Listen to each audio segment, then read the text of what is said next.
Ils disent que le temps efface.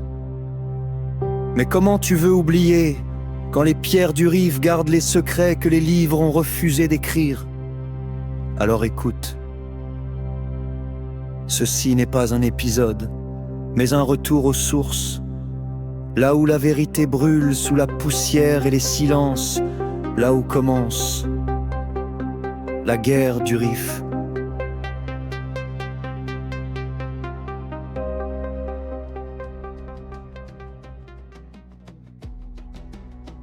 Aujourd'hui, on va s'intéresser à un conflit majeur, mais souvent un peu oublié, un peu effacé de l'histoire du XXe siècle, la guerre du Rif.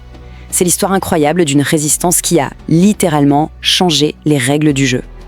Alors, pour bien comprendre, il faut s'imaginer ça. Une confédération de tribus, des montagnards, unis par des traditions très anciennes et un amour viscéral de leur terre.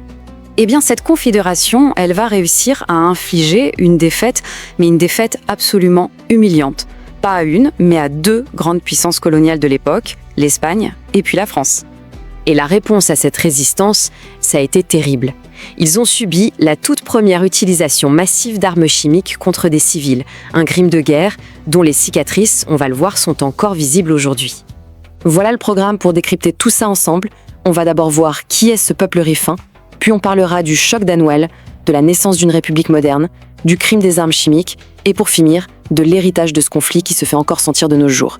Allez, c'est parti. Bon, on commence par la base. Pour comprendre cette guerre, il faut d'abord comprendre le Rif. Et le Rif, ce n'est pas juste une chaîne de montagnes. Non, c'est bien plus que ça. C'est vraiment le cœur battant de tout un peuple. Les gens du Rif, ils s'appellent eux-mêmes les Imazighen, et ça veut dire « hommes libres ». C'est déjà tout un programme. Leur société est organisée en tribus, gérée par des assemblées. Et là-bas, des mots comme l'honneur, la famille, la terre ou la parole donnée, eh bien, ce n'est pas du folklore, c'est le ciment de leur identité. Et au cœur de tout ça, il y a un concept clé, la sabia. Qu'est-ce que c'est ? C'est une sorte de solidarité de groupe absolue, une entraide à toute épreuve.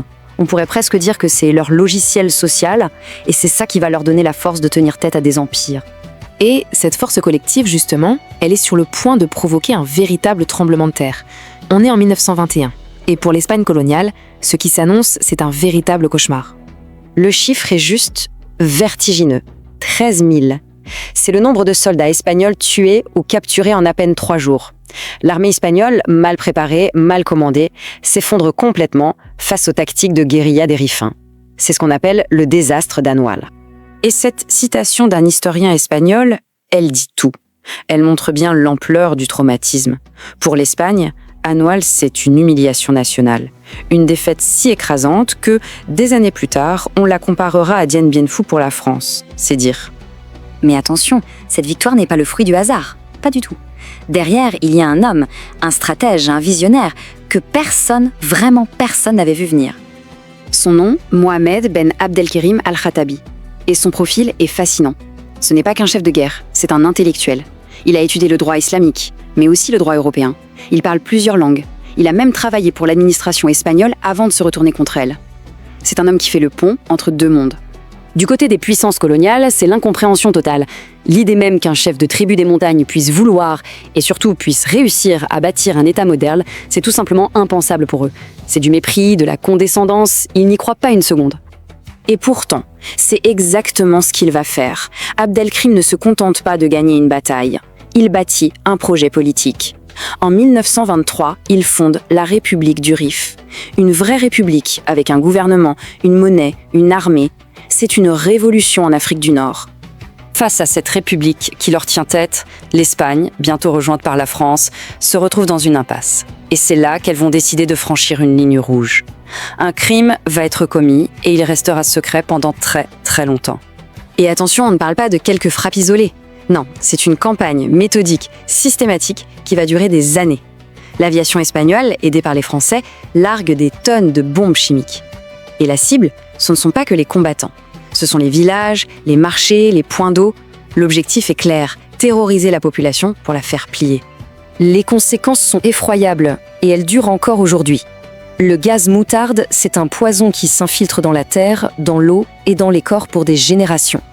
Près d'un siècle plus tard, de nombreuses études montrent des taux de cancer anormalement élevés dans la région du Rif. C'est une blessure qui n'a jamais vraiment guéri. Finalement, cette coalition militaire monstrueuse, ajoutée à l'horreur de la guerre chimique, va finir par étouffer la résistance. Mais la fin des combats, ce n'est pas la fin de l'épreuve. Au contraire, ça marque le début d'un long et douloureux exil pour le peuple rifin. Pour se rendre compte, il suffit de regarder les chiffres. D'un côté, une coalition de 700 000 soldats franco-espagnols, avec des avions, de l'artillerie, bref, toute la puissance militaire de l'époque. De l'autre, 20 000 combattants rifins. Et malgré ce déséquilibre total, ils ont tenu pendant 5 ans. C'est ahurissant. Après la défaite, c'est la répression, la famine sur des terres rendues stériles par le poison. Une première vague de gens part en exil politique pour fuir. Des décennies plus tard, cette vague sera suivie par une immigration économique massive, notamment vers l'Europe. En fait, la grande diaspora rifaine qu'on connaît aujourd'hui, elle est la conséquence directe de cette histoire. La République du Rif a donc été écrasée, mais son histoire, son combat, a laissé une trace profonde, bien au-delà des montagnes. La guerre du Rif est devenue un cas d'école, un véritable modèle pour tous les mouvements de libération qui vont suivre. On peut dire que le Rif a, d'une certaine manière, théorisé la guérilla moderne. L'idée de guerre asymétrique, où le plus faible utilise l'intelligence et le terrain contre la force brute du plus fort, ça prend vraiment forme ici. Et son influence va être mondiale. Des figures comme Ho Chi Minh au Vietnam, Mao en Chine ou même Che Guevara, tous ont étudié et se sont inspirés des stratégies d'Abdelkrim. Ce mot « submergé », il est parfait. Il est bien plus juste que vaincu. Parce que ce n'est pas une défaite classique. Face à une telle différence de moyens, face aux armes chimiques, la résistance n'a pas été battue. Elle a été noyée. Noyée sous le nombre et noyée sous le poison. Et c'est là-dessus qu'on va terminer.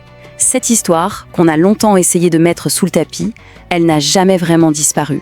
Elle a survécu dans les familles, elle a voyagé avec la diaspora, et aujourd'hui, elle ressurgit, et elle nous pose des questions essentielles.